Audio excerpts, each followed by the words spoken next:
Namo Myoho Renge Kyo. It's cold and rainy, and you probably hear the rain, or you will at some point. It's a lovely background noise bed. Going to wear the shawl on both shoulders today because, as you've noticed several times, it's fallen off of me, and I haven't gotten the wits about me yet to use some kind of a clothespin or closing it. It's too complicated. Just put it on, stay a little bit warmer.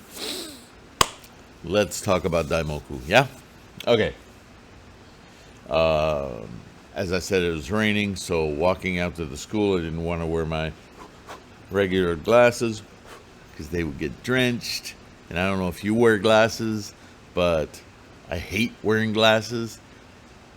But without them, I'm almost useless. So anyway, so I have these reading glasses, which mean I have to get up close. Sorry about that. Hope it didn't scare you. All right, the profound meaning of the Daimoku, meanings of the Daimoku, a collection I put together of a handful of letters in Gosho by Nichiren regarding the Daimoku of the Lotus Sutra. Sorry for my voice disappearing in the distance there, but my phone's making noise, so I gotta remember that I need to turn it on airport so it will shut up while I engage you guys. So that's done. Bottle of water, check. This is what it's like when you get older, my friends. You got to have a checklist for every step you make. New one we're starting on the meaning of the 5 characters Myo, Ho, Ren, Ge, and Kyo. And this is taken from Letter to Jijobo. One of my favorites. Does that ever get old? One of my favorites. This is one of the best ones. Oh, I didn't get much sleep last night, so I might be a bit goofy today. My apologies. Here we go. Oh, I won't lose the shawl, but I'll lose my... If it's not one thing, it's another. I have carefully reviewed your question about the Buddhist teachings. The reward of the Lotus Sutra is a state of life that can only be understood between Buddhas. It's an experience of complete clarity on the process that we're in, moment to moment life, yeah? It's unlike samsara, which is completely enthralled with the stuff of life. Buddha-ness, when we awaken our Buddha mind, perception, awareness, we're in it. We're in it moment to moment, observing the moment to moment instantiation of everything. As opposed to samsara, normal life, our warehouse of collection of things. I know that, I know that, I know that. Right? It's okay, time for a terrible Sylvanian analogy. You remember, it's an old joke, but it used to make me laugh. Today, we'd have to change it, because the joke was written for those days in a car, when car radios had push buttons to change, like the pre-programmed stations, right? You had like 6 buttons, and you had maybe an AM station on there for news or whatever, and then a rock and roll station, and maybe a jazz station, and whatever. You had a few, right? Or the dial. So today, whatever, it's Pandora or Spotify or whatever. But have you ever met anyone, or maybe you've been this person, where, especially with, this happens a lot with pop radio, but I imagine it happens in any genre, where You hear the first 10 notes of a song and you go, oh, I know that song. And so you search immediately for another one. It's like you're not interested in participating and immersing yourself in the composition of the music and the lyrics. You just, I recognize that. No, next one. Right? That's kind of how samsara is. We quantify, identify, numerate, right? The database, the warehouse of our life. All the things we know. Right? That's normal. That's what we do with everything. And then Buddha-ness comes along, and suddenly we're in music theory. We're in the appreciation of the relationships of tonal qualities in the universe. The earth has a sound. We've even, we have explorer robots on Mars right now. And we've recorded the sound of Mars. Both above ground, wind, turbulence, so on, and below ground, seismic, right? It's a different way of thinking about sound. How is it, the pressure waves? How is it produced? How does the ear figure that out? That's a whole different way of experiencing sound, let alone music. And when you experience music that way, you want to sit back and appreciate and savor every single look. Oh, that the high. Oh, that tone. Right? You don't even lyrics. Yeah, okay. I'll get to that later. Just listen to the voice. I don't care what he's saying, what she's saying. Listen to the way the intonation, the way they climb into an. Oh, it's so amazing. It's a whole, right? Completely different way. Put that next to the, I know that song. I know that song. I know that song. What are you doing? Right? It's that kind of a paradigm shift. I don't know how else to say it. When we awaken our Buddha-ness, life is a completely different experience.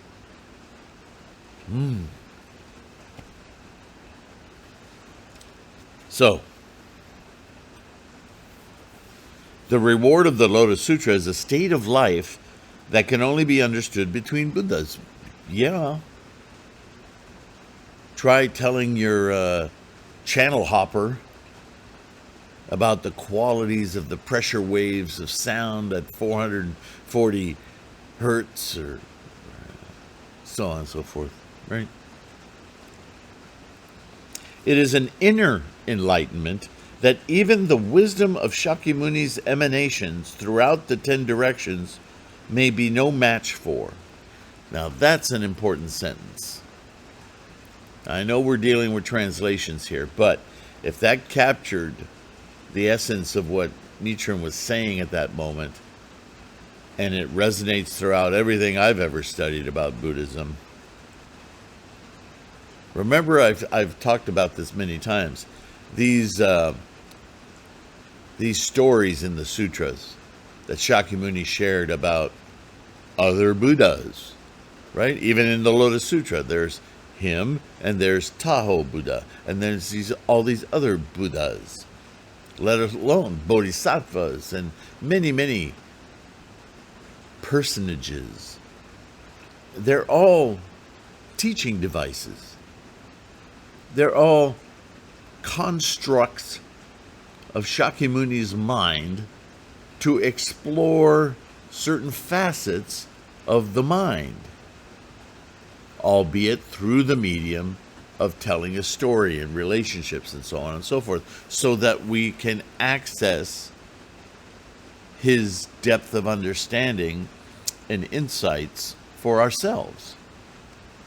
So when we read this word, and it's used a lot, emanations, not sure that's the right word to use unless we really qualify what we mean by it. Because on its surface, emanations means something that comes out of you. We think physically all the time, yeah? Samsara. But the emanations we're talking about here in Buddhism are of the mind. Imaginations, constructions. You come up with a new idea about something. That idea is an emanation of your mind. So keep that straight in your mind when you're reading this stuff.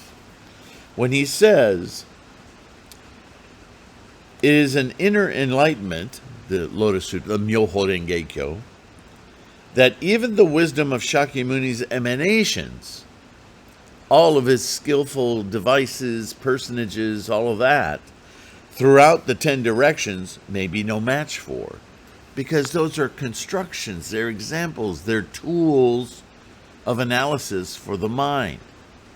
But the actual experience of enlightenment, those are just signposts and guidance, right? They're not enlightenment itself. That's why chanting Amida Buddha's name is so nonsensical. People don't understand that that's just an emanation. It's an expedient means. It is not the experience of enlightenment. Hard to get somebody to understand that who's Nembutsu, who's been driven into that practice as though it was getting them anywhere. It's halting them. That's why Nichiren's so upset about that. All right, moving on. That is why, as you well know, even the great teacher Tendai commented on the character Myo, saying that it is defined as beyond ordinary comprehension. Right? It's not samsaric. It's not physical in nature. It's a mental experience that goes beyond simply cataloging, identifying. It's outside. It contains the database without being part of the database. It's more the operating system. I don't know. We can get in the weeds here. As for this sutra, however, it is divided into various practices. These are the teachings that were known only by men such as Tendai, Miao Lo, and Dengyo. The great teacher Dengyo in particular, even though he was the more recent manifestation, if you will, what's the word I like to use? The embodiment of Tendai, sent envoys to Tang China on many occasions in an effort to resolve the doubts of others. So what is really important is that the teachings of the mutual possession of the 10 realms, the 10 worlds, of the 100 worlds and the 1,000 factors, and of the 3,000 realms in a single thought moment in life, are the essence of this sutra. Why? Because what does the 3,000 realms really represent? 3,000 realms of being, because that's what the realms are, right? From hell to Buddhahood, they're modes of being, mental experience. 3,000 realms in a single thought moment. How long is a moment? We've talked about that. I've referred to Planck time. It's so small you can't perceive it unless you have thousands of them, and then maybe you can consider that length of time. But time is always an issue in Buddhism because we construct time with our experience. Yeah, I know, it gets a little... You don't even have to go that deeply into the minutia, but understand that the 3,000 realms in a single thought moment is the very dissection of the experience of experience. How else to say it? Experiencing the actual process in its moment-to-moment instantiation of life, manifesting from potential, Brit.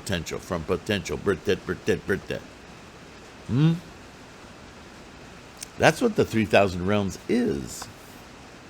That whole teaching. These teachings are described in the work entitled Great Concentration and Insight, a work by Chiche Tendai.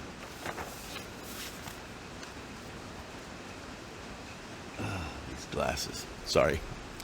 Next, the teaching of the lifespan chapter is what I, Nichiren, personally depend on. Although Tendai and Dengyo also understood it in a general way, they never put it into words or proclaimed it. The same is true of Nagarjuna and Vasubandhu. The verse section of the chapter states, quote, single-mindedly desiring to see the Buddha, not hesitating even if it cost them their lives, end quote. This is from the lifespan chapter. This is when the Shakyamuni Buddha drops the mic in the Lotus Sutra. He says, I ain't Buddha. Buddha is something that exists before time. Buddha is a condition of awareness of this whole process. And the only place you can be aware of it, like my example, is as a being with a sentient mind. Everything else, even non-sentient things, beings, are experiencing Buddha as the process of life. But being aware of it, your Buddhahood, your Buddha-ness, is exclusive to your sentient mind. It's precious. It's so rare and it's so short. Why would you waste any time doing anything else?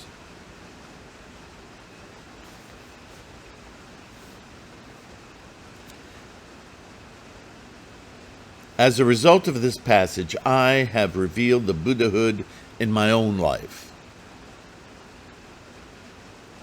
The reason is that it is this sutra passage that has enabled me to embody the three great secret laws, or the reality of the 3,000 realms in a single thought moment of life that is found in the lifespan chapter. But keep this secret. Keep it secret. Because in medieval Japan, or even today, if you go around telling people about this 3,000 realms in a single thought moment, without their prior knowledge of chanting, of Buddhism, of understanding the goal of enlightenment, they might look at you and be afraid, think you're cuckoo. Certainly, they will build walls of resistance. And you don't want to do that. We're bodhisattvas. We want to invite people to discover this for themselves. So that's why he says, keep it secret, keep it secret. Remember, this is a reply to Gijobo. So, and this was written in 1273. So this is after his exile to Sado, right? And at this point, when Nichiren is in Sado, he comes to these more profound realizations of how he needs to nurture his followers instead of just telling them what to do. He needs to have some compassion for realizing their state of life. Are they servants? Are they, who's their master? Are their lives in danger? He has to not only be careful with them, but be careful for them, instruct them in a way that protects them. Yeah, this is one of the great shifts, as we've read before, of his lifetime when he's in exile on Sado Island. Yeah. He continues, the great teacher of Mount Hiei, Dengyo, journeyed to China and received instruction on the point of this passage. Single-mindedly, means the one pure way, and mind means all phenomena.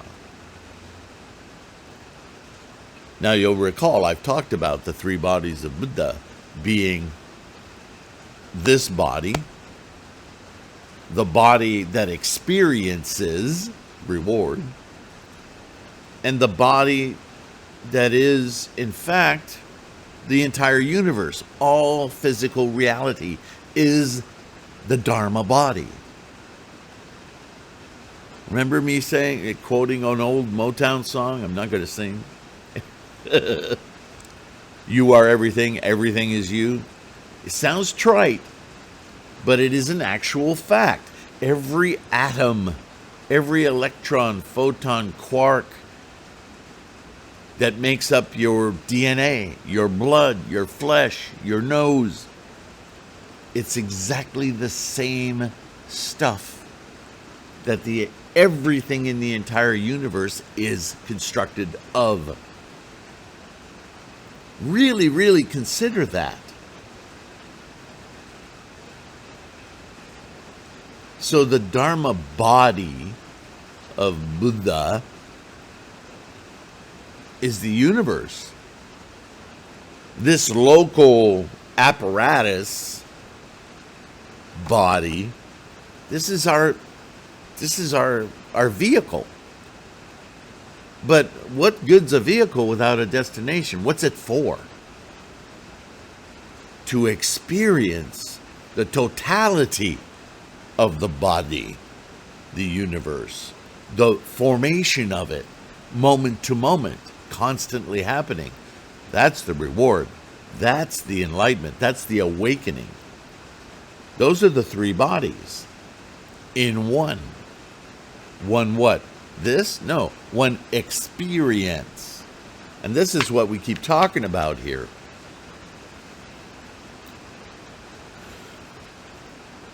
Single means, single-mindedly means one way, the one vehicle, the Myoho Renge Kyo.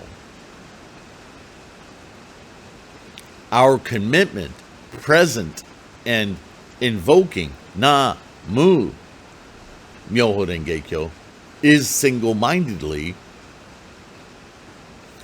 the mind being all phenomena. Because the mind is an emergent property of what? The apparatus, the body, not just this body, the body. Follow? That is why the great teacher Tendai, explaining the Chinese character for mind, said that its 4 brushstrokes represent the moon and the 3 stars, and that this implies that the mind of the effect of Buddhahood is pure and clean. Nichiren say that single stands for myo, or wonderful and difficult to understand. Mind for ho, or law. Desiring for ren, or lotus. See, experience for ge, or flower. And Buddha for kyo, the experience of the Dharma itself, or sutra. In propagating these 5 characters, practitioners should not hesitate, even if it costs them their lives. Single-mindedly desiring to see the Buddha may be read as follows. Single-mindedly observing the Buddha, concentrating one's mind on seeing the Buddha, and when looking at one's own mind, perceiving that it is the Buddha. Having attained the fruit of Buddhahood, the eternally inherent 3 bodies, I may surpass even Tendai and Dengyo and excel even Nagarjuna and Mahakashyapa. The Buddha wrote that one should become the master of one's mind rather than let one's mind master one's self. This is what I mean when I emphatically urge you to give up even your body and never begrudge even your life for the sake of the Lotus Sutra. Namo Myoho Renge Kyo, Namo Myoho Renge Kyo. Man, if I could put that last paragraph on a refrigerator magnet, how many times maybe, take that, it's a short letter. Maybe print this out and put it on a plaque and keep it on your altar when you chant to remind you, this is what I'm doing. Namo Myoho Renge Kyo. Poof! Buddhahood is so immense. And I'm experiencing it through this little... Right? With this body. It's only a third of the formula. This body is the experience that it affords us. And how do we have that experience? Through the mind. Namo Myoho Renge Kyo. What a powerful thing to consider. Read and reread this short letter.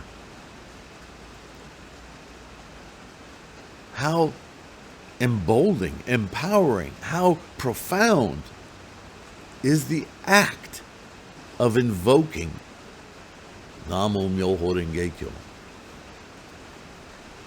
This is our practice, my friends. This is what's so difficult for people to understand unless they do it. They do it for themselves. So this is how we bodhisattva. We create an example, a shining example of life condition that they can't help but being attracted to. And those that aren't ready or that would be a distraction and take us away from this, they simply don't enter our environment. They start disappearing. You'll notice it after a while. You'll notice that certain types of people, they don't seem to occur in your life anymore. That's your karma, your energy, the way it's influencing and creating like a force field around you, communicating with the source of life throughout the universe. It's amazing. I'm not being, I use this word all the time, but for some reason when the camera's rolling, hyperbolic. Thank you. Namo Myoho Renge Kyo. I'm not being hyperbolic. It may sound like it. But Buddhism and Buddhahood is really, it's unimaginably immense. Every moment. This is why only other Buddhas can understand this. Only someone else who has had that moment while chanting, feeling this immensity of everything all at once, without being overwhelmed, just being in it, the flow.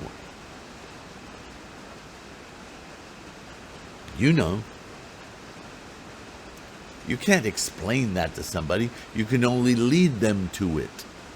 That's why we can't give Buddhahood to somebody, right? It's just like this mandala. Nichiren understood this.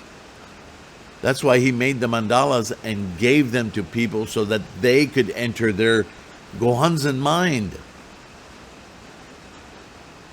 He distributed them. Whoever needed a focal point to get this teaching, he made this universal. Right? You don't have to qualify for Buddhahood. You already have it. So these groups and organizations that say, well, if you do this good enough, you could get one. That's just a bait, and that's control. That's authoritarianism. That's not Buddhism. That's insulting. Oh, if you're good enough, we'll give you a tool and maybe become a Buddha someday. Screw you. Get out of the way. Who the hell do you think you are, standing in the way of my Buddhahood? You can't do that. You can pretend. Right? No. This mandala is universal. You should be able to get it easily. cafepress.com/Gohanzan. A Nichiren inscribed, right? Not Bob's Gohanzan copy, right? I don't want his portal. I want mine. Namo Myo Rengekyo. It's simple. It's already, you're a manifestation of it. You simply need to realize it, right? Isn't that what Nichiren and everybody else keeps saying? Self-realizing, self-manifesting Buddha-ness. It's in our Gangyo. All right. Thanks for listening. Thanks for your practice above all. Please support this channel, this Sangha. Help it grow on YouTube by liking and subscribing these little videos. You can download them as podcasts to listen to anytime. All these videos, I strip the audio and put them up as podcasts, so freely available. Threefoldlotus.com, lots of free information you can download, help you study with others, do little study groups, however it works for you.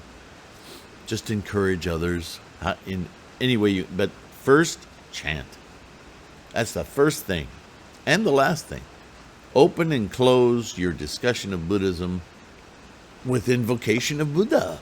I mean, how much more sense could that make?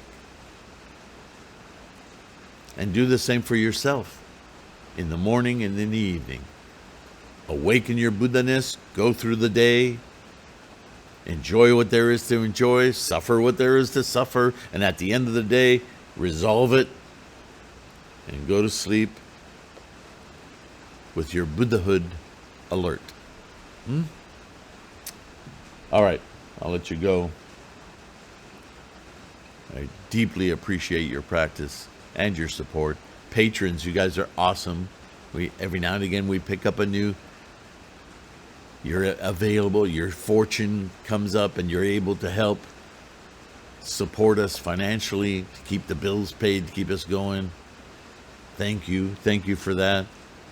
But even if all you can do is like and subscribe, that's very meritorious. It's Buddhahood, it's expanding the Sangha's reach, right? So don't feel like you've failed if you can't afford to help.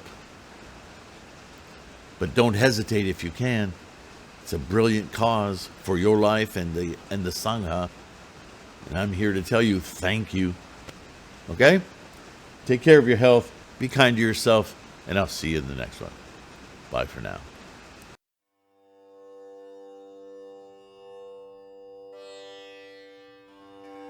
Myo Renge Kyo.